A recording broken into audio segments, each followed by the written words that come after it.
Do usłyszenia. Wir hören uns.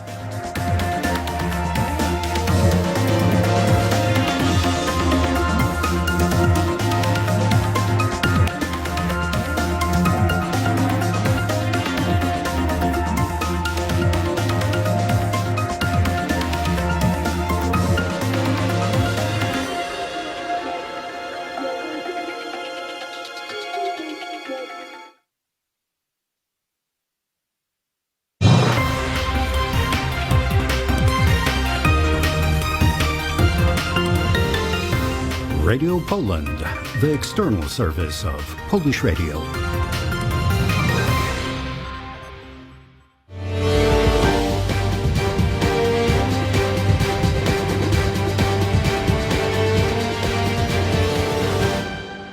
Hi, I'm Sławek Szewc in Warsaw. Welcome to News from Poland on Monday, March the 1st. In a special edition of our Current Affairs magazine to mark the 85th anniversary of Radio Poland, falling today, in which we'll be looking at the station's history and its present day. For over 8 decades, interrupted only for the turbulent period of Nazi Third Reich occupation during World War II, the foreign language service of Poland's national public broadcaster supplied listeners worldwide with information on current political and economic developments in this country, as well as Polish culture and history. As experience has repeatedly been showing down these 85 years, programs originating in our Warsaw studios attract not only people of Polish origin, but mainly absolutely foreign audiences, all under a common denominator of interest in things Polish.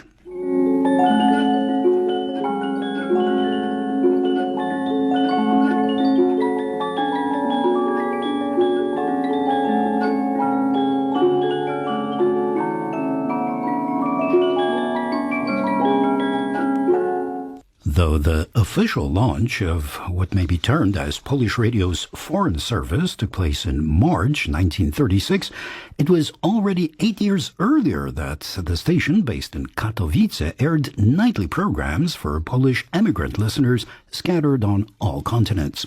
With a bit of luck, the long-wave broadcasts were received even across the Atlantic, as confirmed by incoming letters. These programs, targeting Polish communities, the so-called Polonia, were an invaluable source of information for émigré Poles on what was happening in their homeland, which regained independent statehood only after the First World War in 1918, following over 120 years of foreign partitions and non-existence on the maps of Europe. The outbreak of World War II in September 1939 interrupted the statutory activities of Polish Radio, including its external service. Many of its employees went into hiding and took part in the clandestine operations of the Underground Home Army, the AK. Still others managed to flee before the Nazi onslaught from the West and made their way to London, from where they broadcast Polish-language programs. Those who fell victim to Soviet annexation from the east tried the same with the Kościuszko station of the 1st Polish Army, advancing towards homeland territory in the final stages of the war. The post-war communist authorities in Poland launched a multi-language program, the project directed under the name Peace Radio, in 1950. In 1957, the Foreign Service, as part of state-operated Polish Radio, started sharing the premises at Niepodległość, or Independence Street in Warsaw, which remain as the greatly expanded headquarters of the broadcasting company till this very day. In the 1960s, the service employed some 600 people to prepare programs in umpteen languages transmitted in the shortwave spectrum. For example, apart from English, French, or Italian broadcasts, there were also transmissions in Arabic, Hebrew, and Turkish, as well as Scandinavian languages. Chopin's revolutionary etude had been the station's sign-on signal in the 1970s.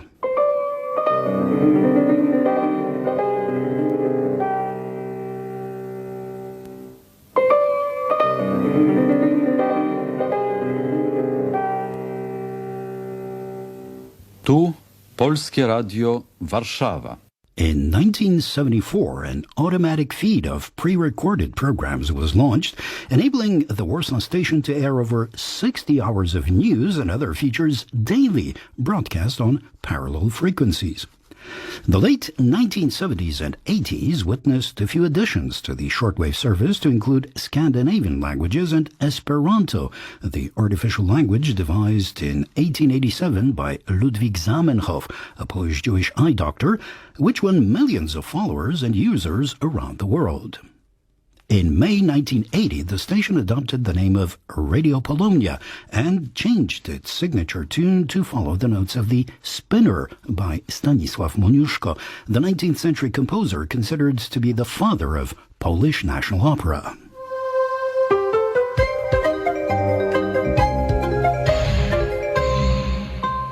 Radio Polonia.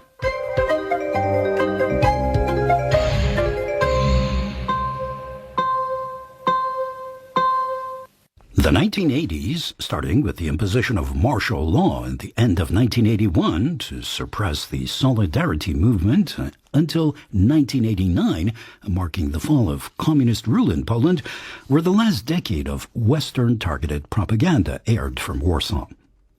The 1990s not only brought a qualitative change in content and political openness, but also a true technical revolution. Shortwave, a classical spectrum for international broadcasters, had been supplemented with global reach satellite transmissions thanks to cooperation then with the World Radio Network. The Foreign Service prides itself with becoming the first fully digitalized program of Polish radio, which by 1994 had acquired the status of a public broadcaster. Former director Michał Maliszewski noted with satisfaction the growing scope of audiences far and wide. Mamy bardzo dziwnych słuchaczy, anegdotycznie tylko powiem. We have listeners in truly unsuspected places. For instance, while on a visit to the Canadian Senate, I was asked by one of the ladies there to introduce myself, and when I told her I am the director of Radio Polonia, she exclaimed, "Yes, I listened to your station this morning, and I can tell you what made the news headlines." On a different occasion, in the Republic of South Africa, I had an extraordinary meeting with a wonderful dame rather resembling the Queen Mother, who, having learned what my business is, responded joyously, "I listen to Radio Polonia regularly in English." But to avoid the impression that we are only listened to by office staff and elderly ladies, let me add that our programs are equally followed by drivers on Florida highways in the US. Powiem również, że słuchają nas kierowcy w radiu autostradowym na Florydzie. Sirius, the satellite radio launched in 2002 with primarily the driving folk in mind and available across the United States, also carries Radio Poland programs. In 2006, marking another of the station's round anniversaries, director Andrzej Rybaut, who incidentally returned to our ranks after a break, thus described journalists working in the external service. Muszą pracować w specyficznych warunkach. Oni muszą znać nie tylko tego kulturę, tego Their kraju, work requires special abilities. Not only do these journalists have to know the realities and culture of the country which they describe, but they must be equally aware of the same in countries which their programs in respective languages are addressed to.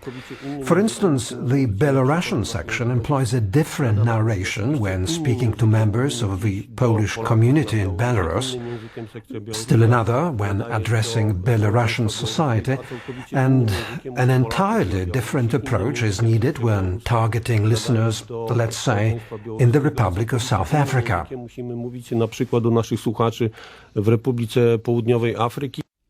The start of the new millennium also added internet to the gamut of operations, transforming the external service of Polish radio into a fully fledged multimedia station with its own website, audio on demand, and podcasts, something presently considered an absolute 21st century standard.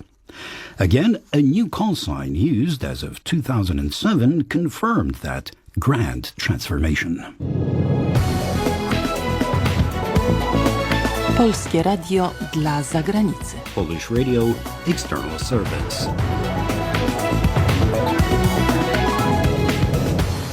Fresh challenges require change, or as some would put it, sacrifice. In March 2012, we had to say goodbye to many of the community of our shortwave listeners, like Fred Wakeford from the UK, the merited senior among our faithful audience.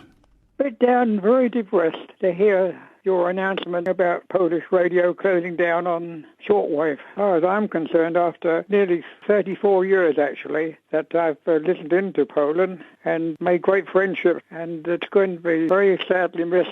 Shortwave was quickly replaced by digital audio broadcasting at the start of 2014, and Polish radio, including its external service, had become available in DAB+.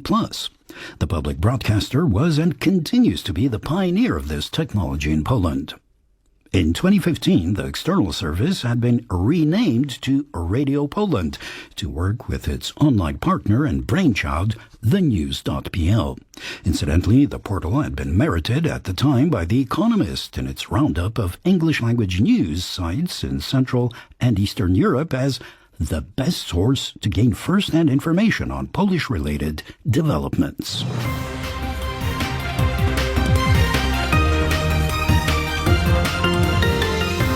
Radio Poland, the external service of Polish Radio. Continuing our 85th anniversary special from Warsaw, let's move backstage now to take a look at who stands behind the news and features presented daily by the English service of Radio Poland and find out how the program is put together for airtime. Danuta Isler is the English section's editor, the person from whom it all starts and ends in a way. Danusha, how does the typical day unfold, first at the office and then at the studio? And what are the favorite areas of Polish reality you like to explore in your programs? My typical day at the office starts with me calling Dear All, inviting all my journalists to a morning editorial meeting where we discuss big stories of the day, but also potential human interests that we all look for, like two men who locked a child inside a washing machine recently. So stories that we know our listeners want and will drive our website traffic upwards. I say boring a lot during those meetings and sometimes have to ask my people to put their thinking hats on when I'm not satisfied with their pitches. Quite often I also say, please enlighten me. I like these morning brainstorming sessions because they remind me this is an exciting job. There are so many interesting stories and people around to report on, and because we have a say on how we actually present them to our listeners. But more than being an editor of the section, however, I like to think of myself as a roving reporter. I have worked in the English section for over 20 years, taking my recorder, first a big heavy box with cassettes, and then a much lighter digital little thing, literally everywhere, both in Poland and abroad, reporting from places like Bangalore, India, or Cairo in Egypt, trains, staircases, various summits, training military grounds, and other unusual places. I still take my recorder on every vacation I go to, and this is probably how half of my Around Poland or Day in the Life features have been created. I have always enjoyed talking, quite often way too fast, or so I'm still told, to anyone who seemed interesting and had some Polish connection, being a Polish descent or interest in Poland. I have also had my share of celebrity interviews, talking to Sting, director Agnieszka Holland, or NBC's Marcin Gortat, among others. I still like to do that, and these days I have a weekly sports show where I talk to both winners and losers, and a business show where I talk about all things related to money, real or virtual. As you can imagine, my typical day at the office never ends, because the news cycle never ends, and neither does my curiosity. Dear all! Coming, Danusha, coming! Michał Kubicki. He can pride himself as the man with the longest record and journalistic experience among our English section ranks. Michał, when did you start, and what major changes have taken place during the decades you have spent at Radio Poland? Well, I've been with the English service since the early 70s, and to be quite frank, I myself can't believe it's almost 5 decades. Now, what has changed is, first of all, I think the range of topics that we take up in our programs. It's no secret that before Poland became a fully democratic and open society, There were some taboo subjects, relating to such topics as the history of Poland's relations with what was then Soviet Russia.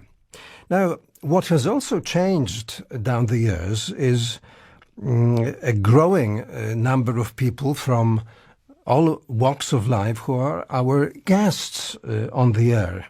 And I have in mind both English-speaking Poles and foreigners. And this is terribly important because, I strongly believe that it's not so much us, journalists and reporters in Warsaw, who make the radio, but those who comment on current events, those who share their views on Polish affairs and talk about their careers.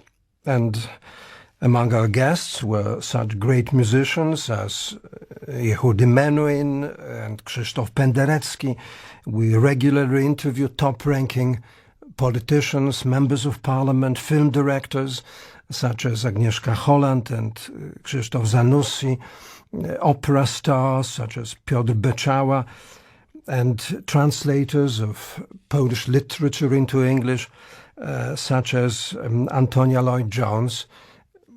Not only, mind you, the household names, but also NGO workers, doctors, teachers. They are all, I suppose, we can call them ambassadors of Poland, and I hope that we'll be able to have more of them on Radio Poland in the years to come. You can rest assured. Agnieszka Bielawska is next in line. Agnieszka has been with us for quite a while now, having made her debut at the station in her first year at the university, which back then had been considered something out of the ordinary. How do you recall those times? I was a very young person at that time, applying for university studies, and it was an adventure, an experience I never dreamt of. Now I know it became a vast part of my life, but then I had to pinch myself every now and again to believe that I was talking to the world. And talk to the world we did, because at that time, the English section had 3 subsections. There was the English Africa, there was America, a broadcast partly in English and partly in Polish. It was addressed to the so-called Polonia, the Polish community in America.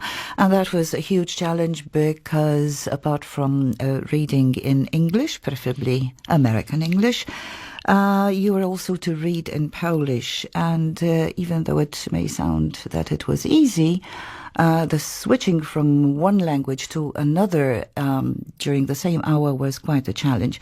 What helped us was the voices then had to take those special training courses in diction and breathing and intonation. They were quite strenuous but proved invaluable. Then there was the English section, where nothing less than the RP, or public school accent, granted you access to the microphone. Back then, the external service of Polish radio was something like a Tower of Babel, because multiple languages were spoken. There was the French section, also divided into subsections, a German section, Spanish, Italian, Arabic, Swedish, Russian, or the Esperanto section. And in fact, it was not only the languages which mingled, but so did nationalities.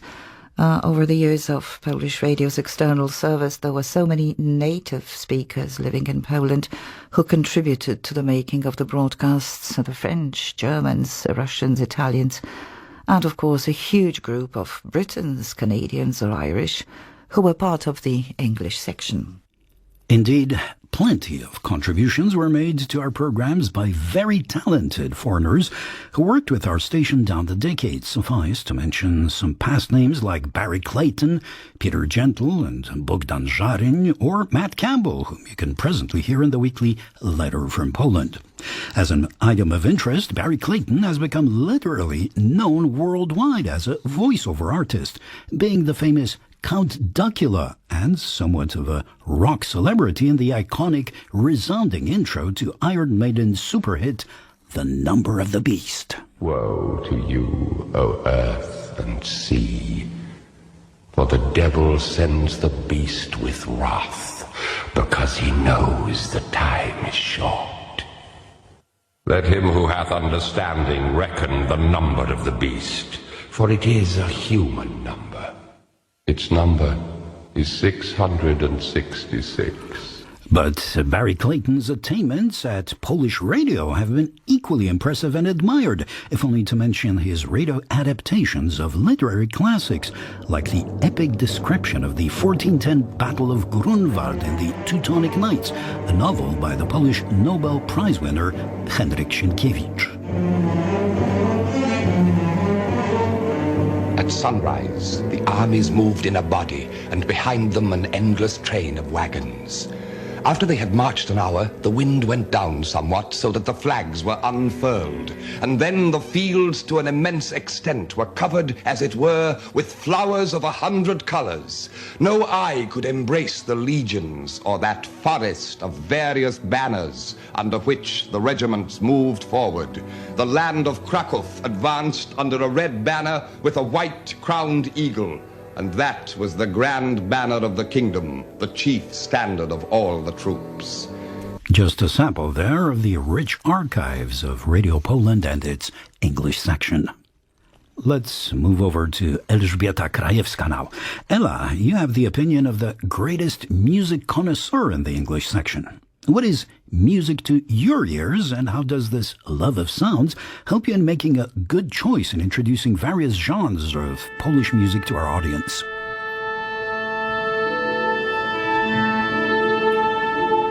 Well, Sławek, this is indeed where you can very often find me, and here's a hint to anyone annoyed when the person next to them in the seats has an enormous bag or a rucksack. There's a good chance they're a reporter. Since I've been with the radio 30 or so years, it's a bit difficult to speak about musical highlights because there have been so many, but it's always an experience and quite exhilarating to be talking to the artists just as they are about to go on stage, getting in the way of the dressers and makeup people, or to the artists just after a performance when they are splendid in their costumes and stage personalities.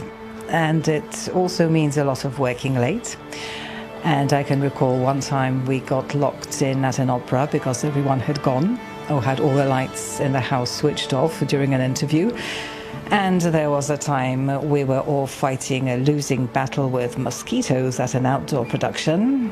And there was frostbite in minus 20 degrees, talking to an artist about his, not music, but volunteer work at an animal shelter. It has also meant watching talents develop and meeting many of the lovely, hardworking and dedicated people behind the scenes and enjoying lots of music, from classical to contemporary to jazz, rock and metal. So, shh. A night at the opera there with Elżbieta Krajewska, one might say. Michał Owczarek, a roaming reporter, presently a bit grounded by the COVID pandemic, but all set to return to fieldwork. Michał, what makes the job attractive to you? What I really find great about this job is that it keeps you busy all day long and you have no time for your problems. Just look what my typical day is like.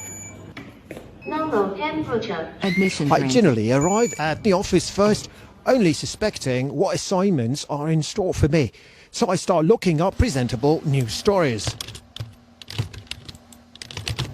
I can already picture my boss at the editorial meeting say, "Mr. Owczarek, surprise me with something sexy." Let me see what's in store today. Polish GDP down by 3.1% in Q4 according to Finance Ministry. Nay. A woman tried to scale Polish peak in shorts and bra. Wow, that's sexy, isn't it? Chop chop, zapraszam. Phew, just in time for the editorial meeting. After another 3 hours, I'm done with the piece and it's lunchtime. So I take out my cheese sandwich out of the lunchbox and switch to chart show to be done for the evening. Wow, tastes heavenly. Okay, it's 5 p.m. and let's call it a day. No way. I checked the schedule for tomorrow. The routine news from Poland piece and Q&A, a tough editing challenge. So, I take my work home. Hi, Daddy. Nice to see you again. Are we going to play a game? Yep, I guess so. There's actually a new game called Sound Editing. No, thanks. I prefer blocks. So what do you tell a child? Radio is better? Of course it is, but don't say that too loud. Time for Tomasz Ferenc. He is one of the youngest members of the English section team. Tomek, what has attracted you to work here and kept you on the job? Yes, Sławek, I still am the youngest member of Radio Poland's team, although, let me say that I've been working here for over 5 years now. But back to your question, what attracted me to work here at first was the opportunity to test my skills in several different areas of journalism. And because our team is not too big, we really need to be rather versatile as journalists, and we need to be able to do a little bit of everything to work here, and that's what really kept it interesting for all that time. But perhaps the most important, the most interesting thing that happened to me here was that I was given the opportunity to travel with Poland's top officials. And I went as far as Tokyo, Japan, with Polish Prime Minister on one of his official visits. I've covered a NATO summit in London. I've been to Prague, Budapest, Brussels, and even the sunny resort of Dubrovnik in Croatia. And I was able to see up close what high-level political visits look like. And I was able to cooperate with my friends from other media, and that was quite an experience. Thank you, Tomek. And of course, there's also Eliza Mickiewicz. Eliza is our producer, and you can appreciate her efforts on a daily basis. Though she seldom appears now on the air, our programs would never have been what they are without her support and dedication. Our silent hero, one might say. What is the magnet in your personal adventure with Radio Poland? Well, my adventure with the English section has started in the 1980s. I have always liked new challenges, so at one point, under the spur of the moment, I decided to change my former 9-to-5 dull office job to something entirely new. After an interview, I was hired as a voice in the American section. And I thought, okay, that's something different. I'll stay for several months. And if it doesn't work out, I'll just move on to find something else more exciting. As it turned out, I couldn't have been more wrong. Before becoming a producer, I presented news, I hosted programs, and even co-authored a series devoted to Poland's ancient capital of Kraków. After a while, I slowly started to discover what many here called the magic of the radio. I know it's hard to explain, but it really just sucks you in. Before computers were introduced in our studios, and that was around the year 2003, all programs were pre-recorded on a magnetic tape, and several minutes before the airtime, we rushed the boxes with the tapes to the emission room. 2 floors up by stairs, mind you, elevators were forbidden, just so you wouldn't get stuck in one with the precious tape in your hands. But running up and down the stairs really kept us in shape. In the 1990s, I don't remember the exact date, the English section was the first in the entire program to go on the air live with a 1-hour broadcast. Oh, I remember the excitement and the new ideas everybody had. Then we entered the computer age, which was quite challenging for everybody, including our studio staff, sound engineers.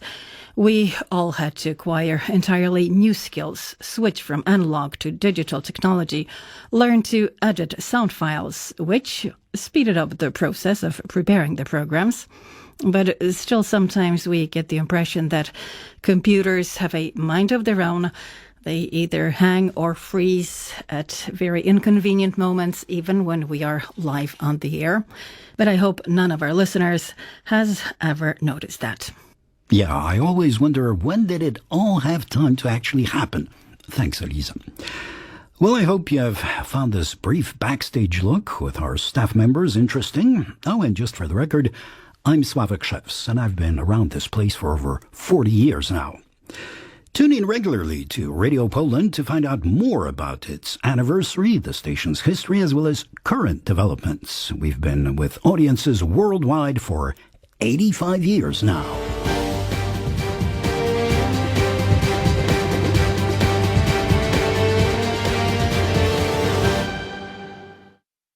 This is Radio Poland, broadcasting from Warsaw.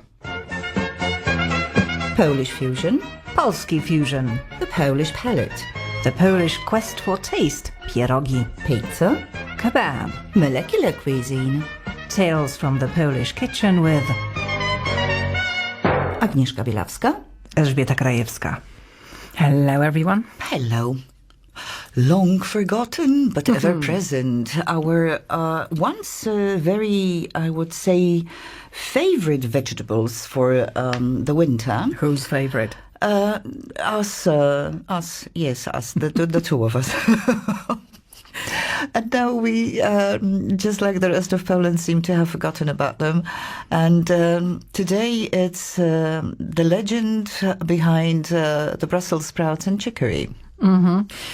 You said favorite vegetable. I'm sort of thinking everyone, well, almost everyone, if you mention Brussels sprouts or chicory as an addition to a meal, everyone sort of goes, ugh.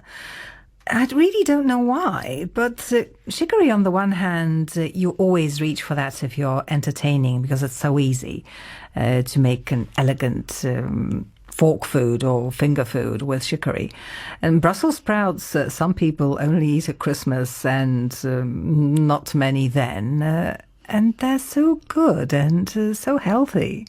And they're so healthy. I think it's because both Brussels sprouts and chicory were once upon a time, especially during the winter, the only available vegetables apart from beetroots and cabbage. Now we have such a variety, so we scorn the chicory leaves, which in fact are not only serve as a wonderful spoon for finger food during parties, but are lovely when you are preparing a salad. And you can also you can fry them, you can bake them, you can grill them, and you can eat them raw. Mm-hmm. I don't know why the French still stick to chicory for ages now, and we've sort of like forgotten them, whereas now we have such a huge variety. Some people call it endive, but I think that there is a difference. Mm-hmm, mm-hmm.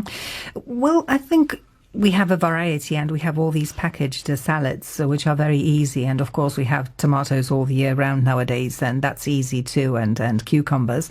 But it used to be so that it was chicory in the wintertime. And it's really nice, even if you just wash it and slice it up and serve it with a dressing made of cream or with a little mayonnaise. We used to eat it far more often in days past. Now it's there, and now we have this fancy red chicory as well, which I think is a form of the Italian version as well. So it is really easy. It's good for you. It's healthy. It's got all that inulin. It's good for strangely, it's a salad which is good for your liver. But we still choose other things. Yes, and I think the same fate met the tiny, beautiful Brussels sprouts, which are in fact beautiful when you look at them. Tiny little cabbages, so cute. This for maybe the reason that word has it that once you boil the Brussels sprouts, you have this odor penetrating through your curtains and carpets and the whole... Not to mention the flatulence.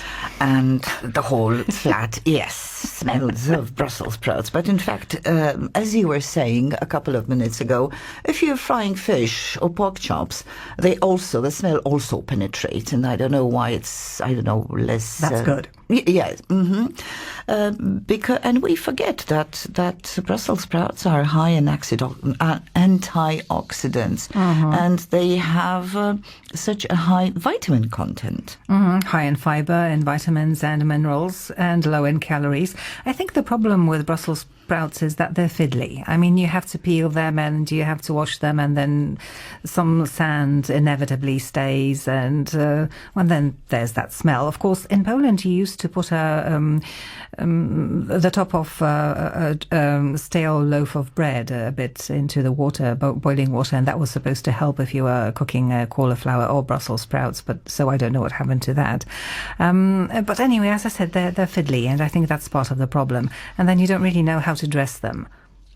And if you overcook them, they are mushy and not very nice.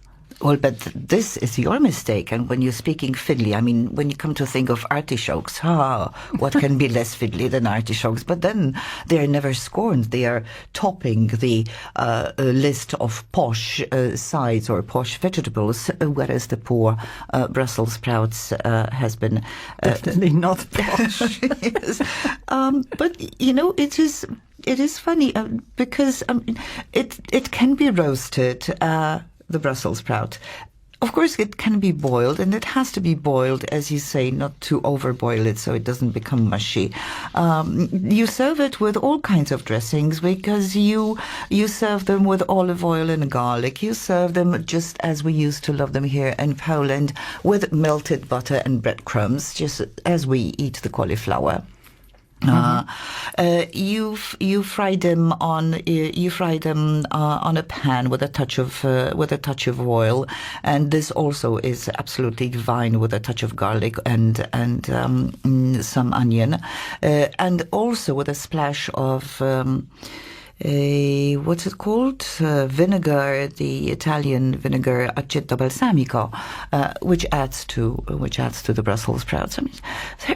I mean, you can serve it any way you like it, especially nowadays when you have so many recipes just screaming at you from the web.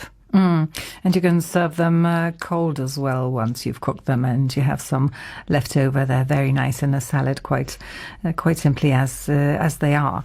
I'm thinking about chicory, and the first thing that does come to my mind is a sort of a salad which is similar to our cucumber salad, miseria, which is a perfect accompaniment with mashed potatoes and your Sunday roast, whether it's a piece of roast chicken or a cutlet or a pork chop, our staple pork chop. That's very, very nice. And then the dressing, the cream or what you have seeps into those mashed potatoes, and that's really, really comfort food then. Yes, I mean, and you can really check out all the recipes from the south of Europe, which have so many wonderful ways of serving the chicory. As we said, cooked, fried, roasted, braised, or just raw. Or you can even stuff it.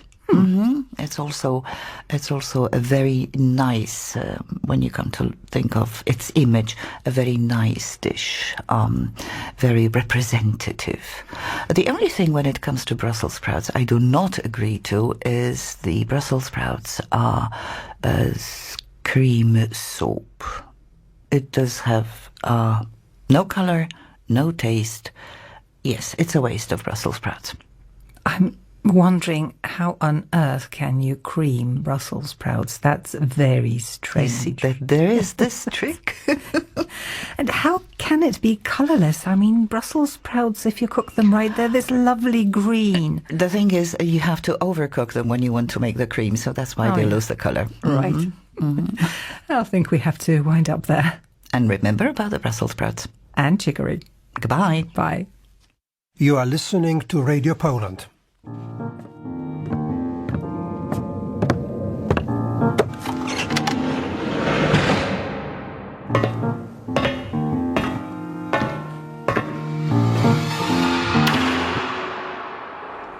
I am Michał Kubicki in Warsaw. Hello and welcome to another edition of From the Archives. March the 1st marks the 211th anniversary of the birth of Frédéric Chopin. In fact, the exact date of the composer's birth continues to be the subject for debate. An entry in the record of birth in the parish church of Brochów near Żelazowa Wola, where he was baptized, as well as a birth certificate signed by the composer's parents, give the date of February the 22nd, 1810.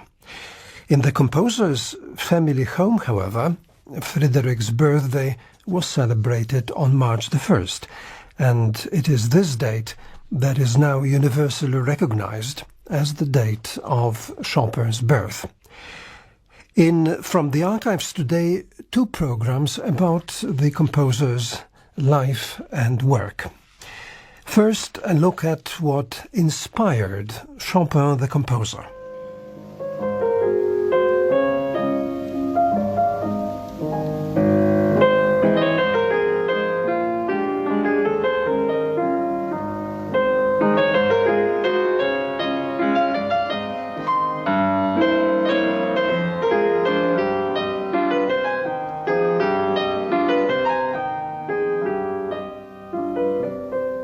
Chopin won fame as a child prodigy in Warsaw at the age of 7.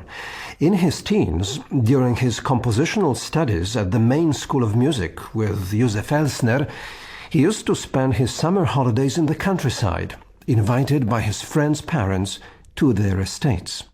During these holidays, Chopin came into close contact with the folk songs and dances of several regions, notably Mazovia around Warsaw and Kujawy to the northwest of the city. The village of Szafarnia in Kujawy, where Chopin returned several times, proved particularly important in his musical development.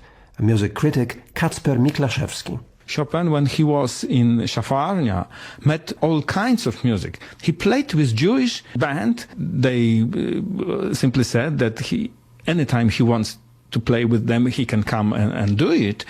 At the same time, he describes the ritual songs on Harvest Festival in early autumn in Szafarnia. So he met all kinds of music. And because of his great musical talent, he made some mixture or some new quality, taking as many as possible features from every of this kind.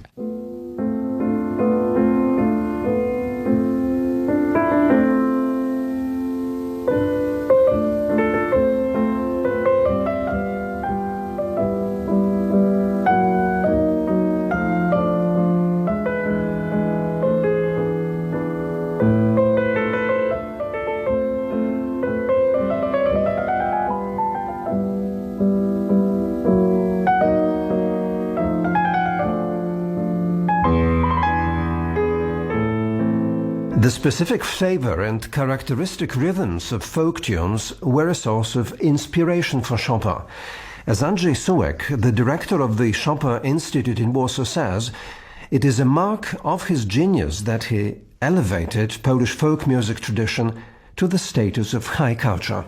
He was very careful taking some inspiration or some ideas. He very rarely quoted themes from the folklore.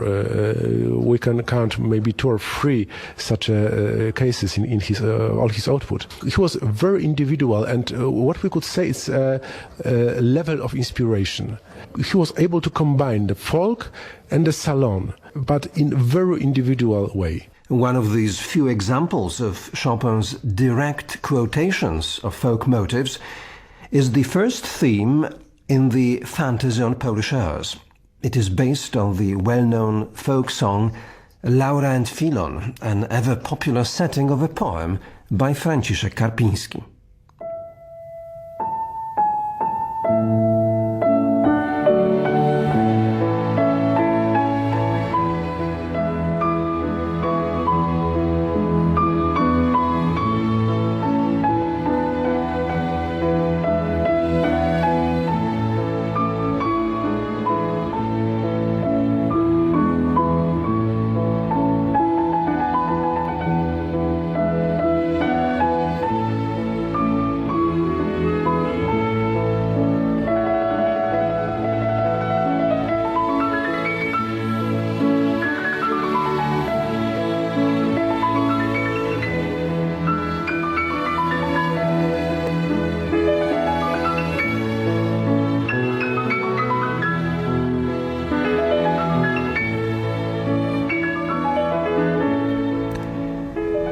Chopin stands out among composers whose music reflects the spirit of their national tradition.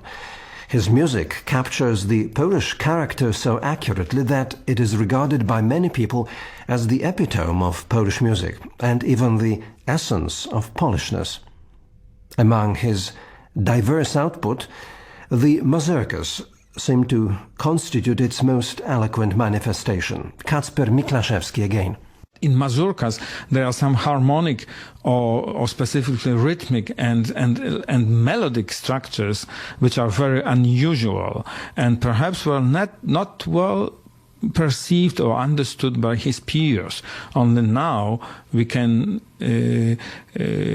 let's say, appreciate what he really did. For instance, in the very early mazurka, B-flat major, opus 7, when it is a harmonic structure which could be very easy explained in classical harmony, because Frederick was very good pupil of Joseph Elsner. However, it gives a fantastic harmony like Bartók. It is purely 20th century sound. And I think that in this case, Chopin wanted to show to some extent that this wildness of real folk music could be transferred into artistic music.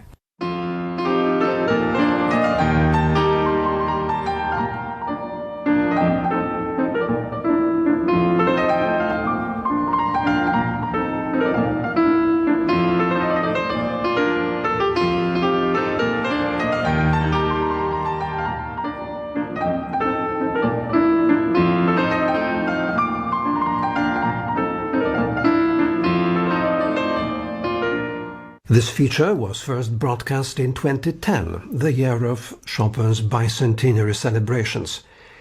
In the second part of From the Archives, a report on a priceless collection of Chopin memorabilia, which the Chopin Museum in Warsaw acquired in 2011.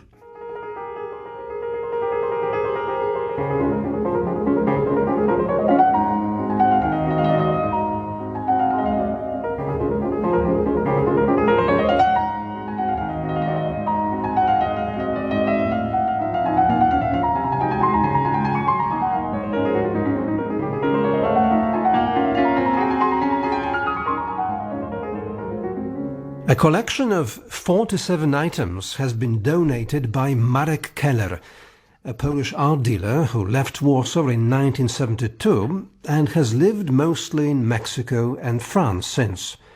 He describes it as a gift of his heart. Heart is very important in this kind of business. My heart loves the Chopin's music. I loved music. So when I heard about those very important documents, so I can say that it was my heart who told me just go and try to help. And you said that this is also some sort of a debt of gratitude that you repay to Poland. In what sense? As those very important changes, political changes in this country happened, I was far away. And I felt a little bit sorry that I'm far away. I cannot take a part in those changes actively myself. As I told, there were people fighting on the streets and so, and I was far away in another countries, let's say, working and making money. So really I felt that I have a kind of debt with my country, and I'm trying to pay it. Are there any items in this collection which, for you personally, are of particular importance? Well, of course, the most important are 6 Chopin's letters to his family, because they are very important, because we know really like a kind of a daily life, very, very normal details. He's talking to his family about his life every day, which is very important. Also about the music.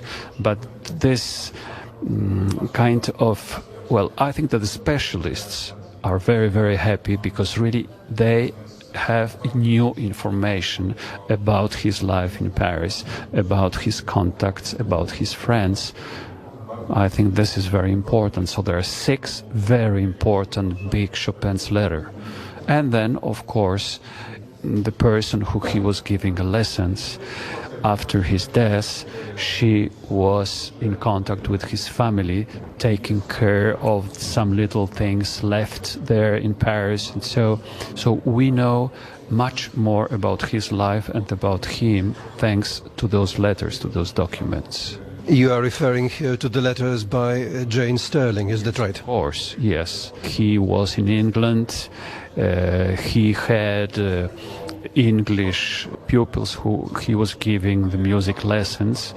So even a few years ago, I gave to this institution a letter he wrote from London. First letter was about his trip, that he was very unhappy because the ship was full of smoke, and he was always with very delicate health.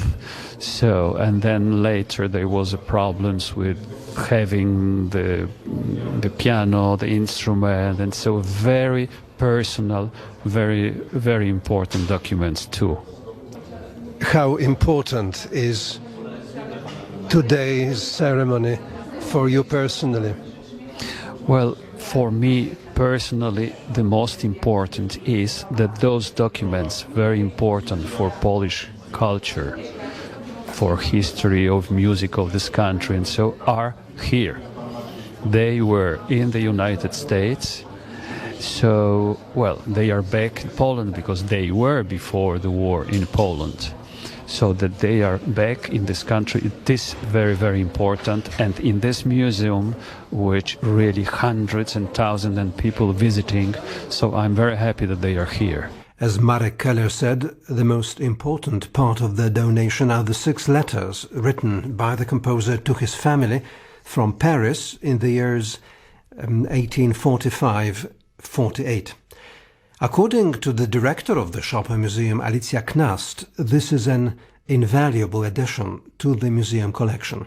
We feel that there is plenty of things we can still uncover about Chopin just by reading those letters. So if the museum is about unveiling the mystery about composer or bringing him alive, what can be better than his letters and his own words? Can we invent any better means and tools to do so? I don't think so. The letters offer plenty of information about Chopin's daily occupations and lifestyle. These letters are mostly about the teaching, the circumstances of last concert. He is commenting on the fact that they are well received and they are popular. He is mentioning the price of the ticket and how many seats are sold, and how and that he's actually working on Barcarolle and Sonata G minor. That's the mystery of it, that the official is not detached from the personal, and the passus about the drinking chocolate and his particular taste, meaning unflavored one, plain. There's so much Chopin. The letters will be included in a new edition of Chopin's entire correspondence. We will be discussing this moment of publication, but definitely because they are late letters of Frédéric Chopin, they will be a subject of work later on, because that will be probably the 4th volume of the correspondence. The first is already published, so luckily we have now the time to do the research on them. It is really, really difficult process regarding how to put it to the wider public, whether to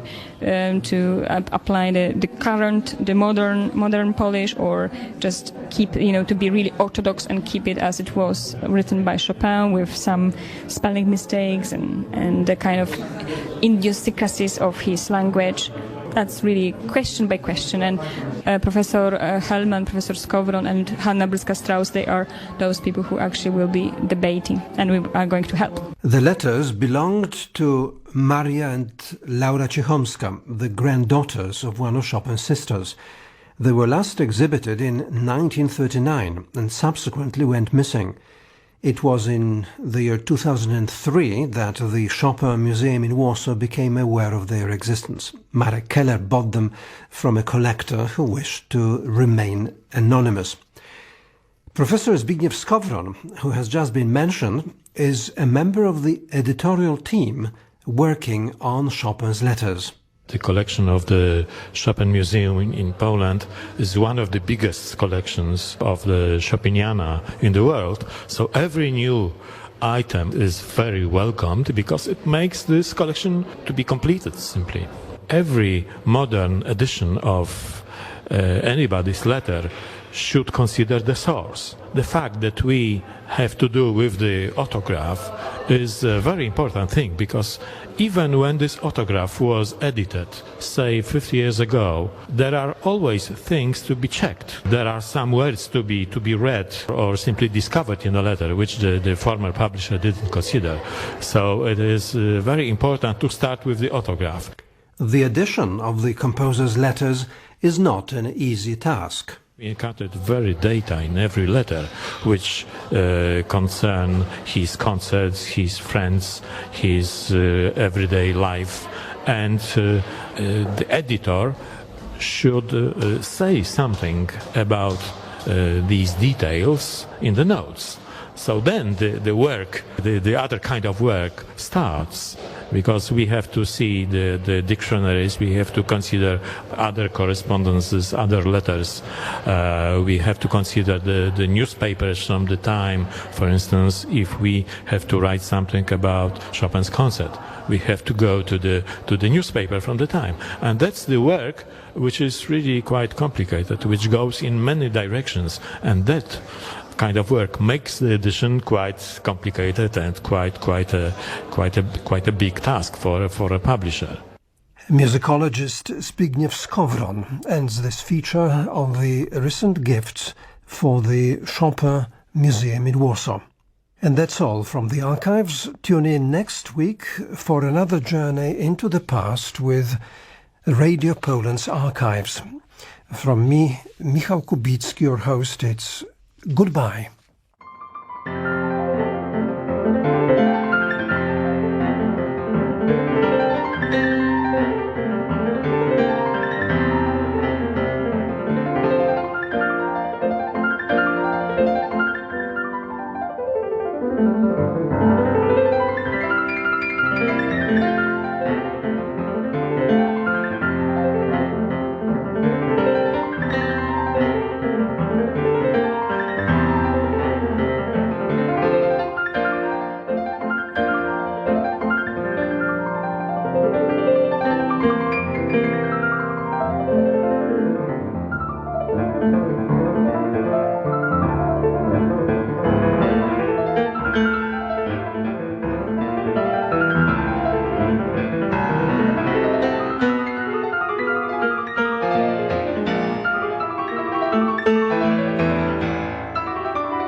This is the English language stream of Radio Poland, the external service of Polish radio, coming to you from Warsaw. Follow our 24-hour webcast on radiopoland.pl. Listen on the go using the polskieradio.pl mobile app, or in the US, also on the toll-free mobile service Audio Now. Select the chosen broadcast by our partner stations, cable networks, and on satellite in Europe, North America, Africa, Asia, and the Pacific. You can also try us on 1386 kHz via Radio Baltic waves at 14 hours CET. Download Radio Poland podcast from our homepage. Tune in at Stitcher. For more details, check out radiopoland.pl. Stay with us on